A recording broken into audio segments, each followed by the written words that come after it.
تخيل معايا، كان في ثعبان منقرض بيهجم على بيض الديناصورات ويبلع الفراخ الصغيرة قبل ما تخرج.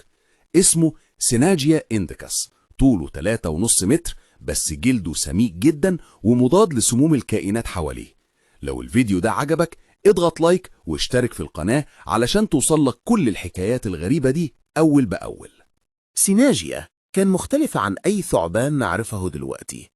أقرب حاجة له النهاردة هو الثعبان الهندي الصخري، بس الفرق إنه كان أجرأ وأقوى، يقتحم أعشاش الديناصورات بنفسه. تخيل ثعبان بالحجم ده يهاجم بيض الديناصور من غير ما يخاف من الأم ولا المفترسات التانية. طريقته في الافتراس كانت ذكية جدا. يزحف بهدوء حوالين العش ويلف جسمه حوالين البيضة أو الفريسة ويبلعها كاملة بأسنانه الحادة القوية. العلماء لقوه متحجر جنب بيض الديناصورات، دليل على سلوك الافتراس ده. تتخيل لو كان لسه عايش كان هيعمل إيه؟